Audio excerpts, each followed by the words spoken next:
اعوذ باللہ من الشیطان الرجیم بسم اللہ الرحمن الرحیم وضرب لهم مثل الحیات الدنیا کماء انزلناہ من السماء فاختلط به نبات الارض فاصبح حشیما تذروہ الریاح وکان اللہ علی کل شیء مقتدرا۔ صلوات پڑھیں محمد اور آل محمد، صلی علی محمد محمد وعجل فرجہ۔ سورہ کہف کی آیت نمبر 45 اور 46 کی تفسیر ہے کہ خداوند عالم ارشاد فرما رہا ہے کہ وَضْرِبْ لَهُمْ مَثَلَ الْحَيَاةِ الدُّنْيَا، ان کو دنیا کی زندگی کی مثال بیان کرو جو پانی کی جیسی ہے، زود گزر ہے، جلدی گزرنے والی ہے۔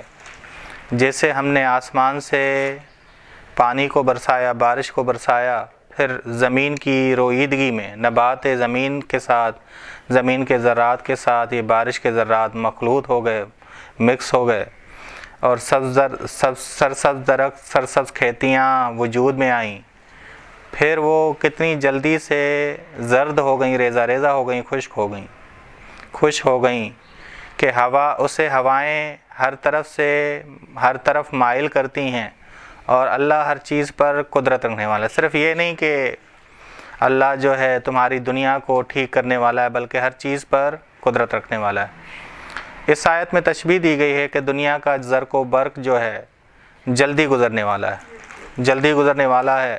مخلوق خدا آیات الہی ہے، آیات الہی میں سے ہے۔ 4 موسم بہترین چیزیں ہیں، اللہ کی نعمتوں میں سے ہیں۔ یہاں یہ بتانا مقصود ہے کہ دنیا جلد گزرنے والی، آیت کا جو مفہوم ہے یا مقصود ہے وہ یہی ہے کہ دنیا جلد گزرنے والی ہے۔ فاختلط به نبات الارض، یعنی بارش کے ذرات زمین میں جو دانے ہیں ان کے ساتھ مخلوط ہو جاتے ہیں، زمین کے ذرات کے ساتھ مخلوط ہو جاتے ہیں۔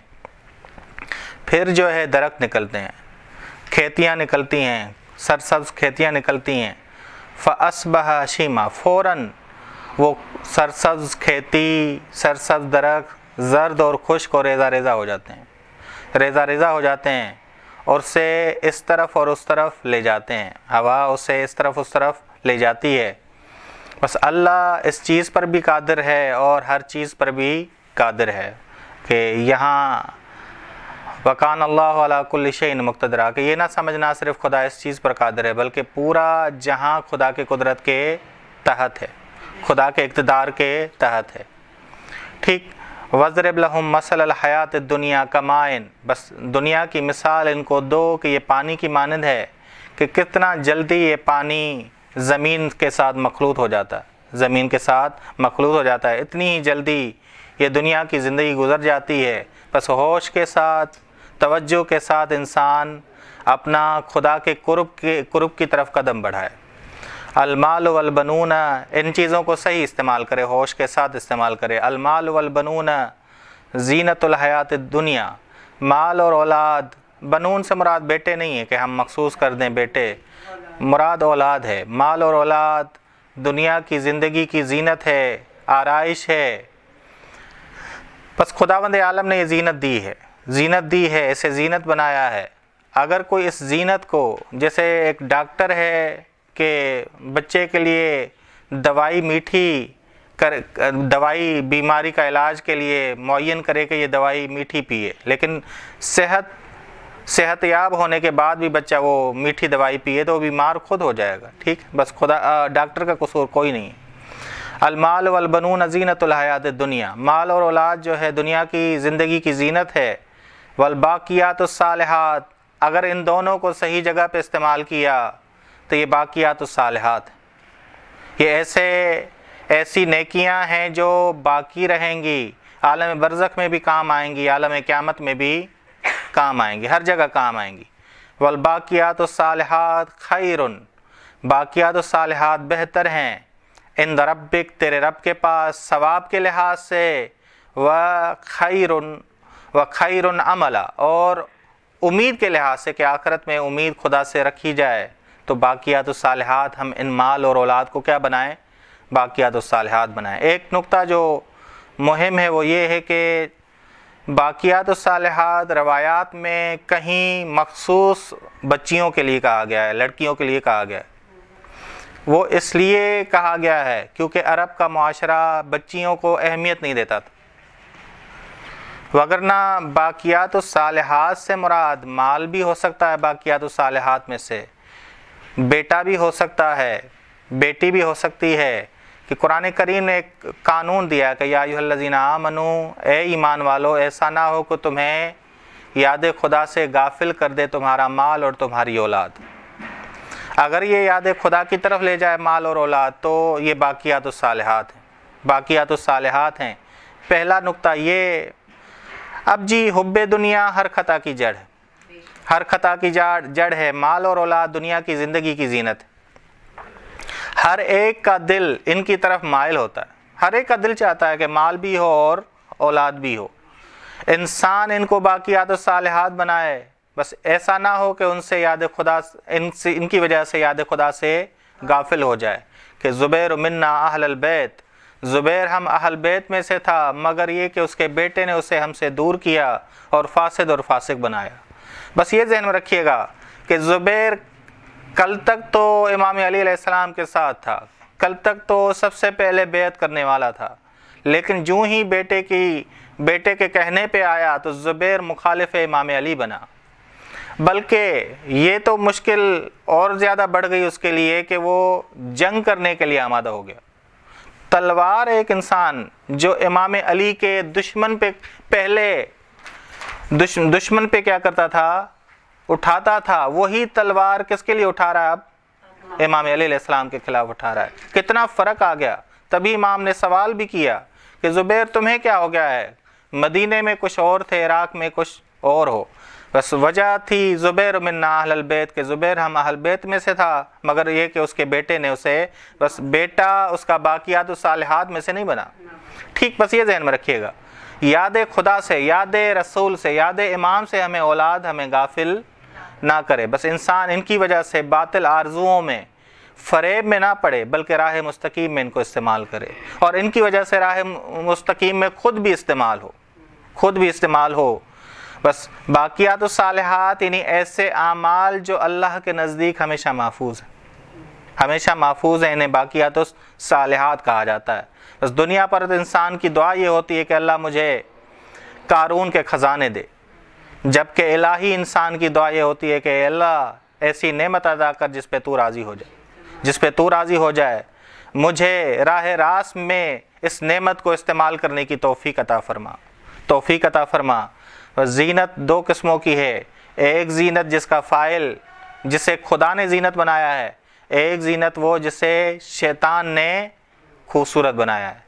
بس وسوسے بعض لوگوں کو خوبصورت نظر آتے ہیں، بس وہ وسوسے جو خوبصورت نظر آتے ہیں یہ ان کا فاعل شیطان ہے، ٹھیک۔ بس یہ مہم نقطہ، مال اور اولاد، کہ خداوند عالم نے کہا کہ یہ ہمیں کیا کریں، آخرت ہماری بہتر کریں۔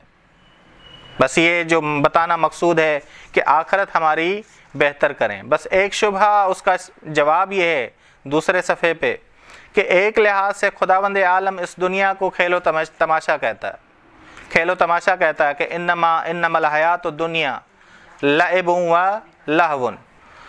بس یہ سورہ محمد کی آیت نمبر 36 ہے۔ دوسرے لحاظ سے خداوند عالم کہتا ہے کہ اس آسمان اور زمین کو کھیل اور تماشے کے لیے خدا نے خلق نہیں کیا۔ یعنی ہیں کچھ لوگ جو اس کو کھیل اور تماشا بناتے ہیں، بس خدا نے اسے کھیل اور تماشا نہیں بنایا۔ بس بعض لوگ کہتے ہیں کہ خدا کہتا ہے کہ کھیل اور تماشا ہے دنیا، دوسری جگہ کہتا ہے کہ زینت ہے، تو اس کا کیا کریں گے؟ اس کا جواب یہ ہے کہ ایک باپ بچے کے لیے فٹ بال خریدے، لیکن بچہ ورزش کے بجائے کیا کرے، پوری زندگی اسی کو دے دے۔ یہ حکیمانہ کام نہیں ہے اس کا۔ باپ کا کام حکیمانہ ہے، لیکن بچہ پوری زندگی فٹ بال کو دے دے تو اس کا فعل ہدف سے ہٹا ہوا کہلائے گا۔ اب جی خداوند عالم نے کیوں اشیاء کو مزین کیا؟ خداوند عالم نے بتایا ہے کہ اس دنیا کی عمارت انسان کے بغیر مکمل نہیں ہو سکتی، باقی تمام اشیاء کو خداوند عالم نے انسان کے لیے مسخر کیا ہے۔ ویسے انسان شخصی طور پر اپنی بقا کے لیے غذا کا ضرورت مند ہے، غذا کا ضرورت مند ہے۔ اپنی نسل بڑھانے کے لیے عورت کا یا میاں بیوی شادی نکاح کی ضرورت ہے، یا معاشرتی زندگی میں ہم دوستوں کے محتاج ہیں، دوستوں کی ہمیں ضرورت ہے۔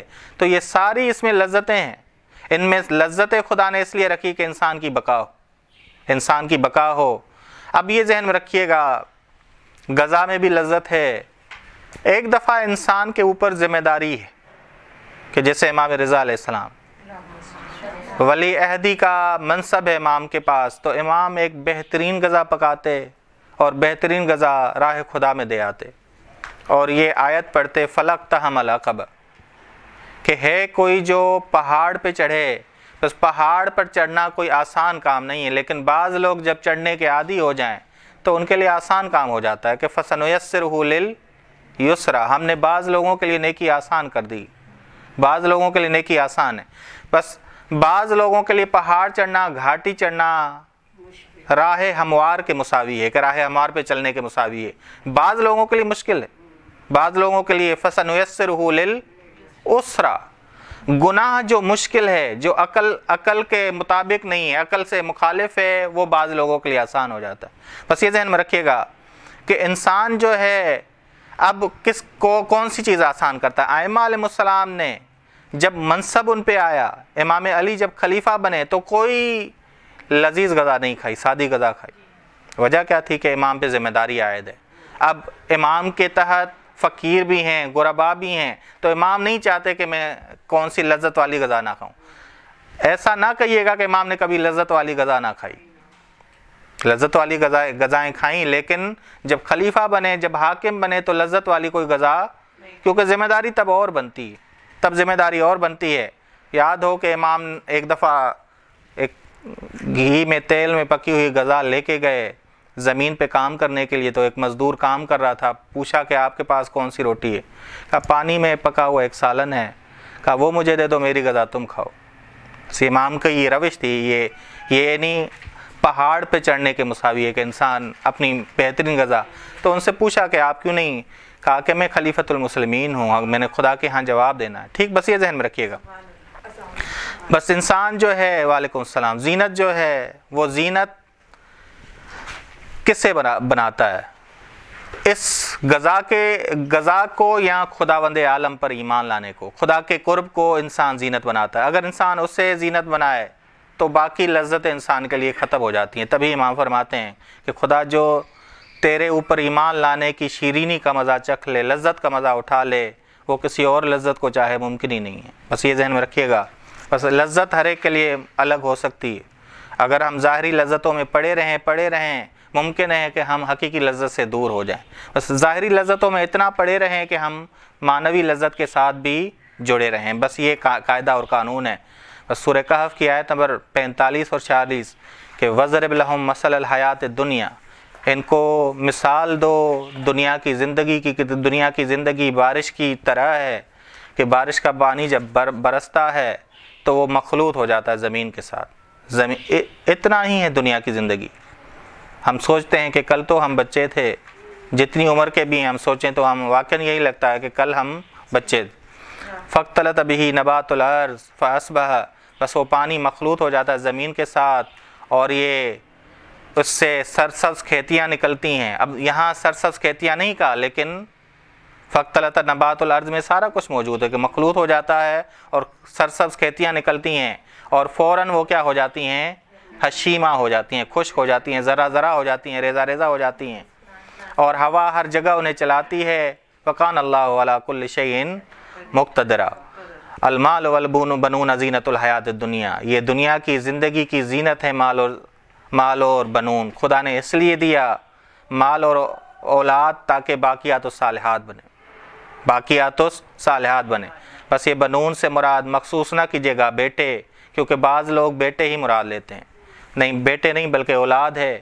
مال اور اولاد دنیا کی زندگی کی زینت ہیں۔ والباقیات الصالحات، اور باقیات الصالحات خیر عند ربک۔ بس یہ جو عربوں کے ہاں ایک قانون تھا کہ بیٹی کے بیٹے بیٹے نہیں ہیں، دوسروں کے بیٹے ہیں، وہ آ کے دین اسلام نے اسے بدلا ہے۔ دین اسلام نے کہ بیٹی کے بیٹے بیٹے نہیں ہے، بلکہ دین اسلام نے کہا بیٹی کے بیٹے بیٹے ہی، اور اسی طرح بیٹے کے بیٹے بھی بیٹے ہی۔ والباقیات الصالحات، اگر یہ مال اور بنون باقیات الصالحات بنے تو خدا کے ہاں ان کا ثواب بہت بہتر ہے، اور خدا سے بہترین امید بھی تم رکھو۔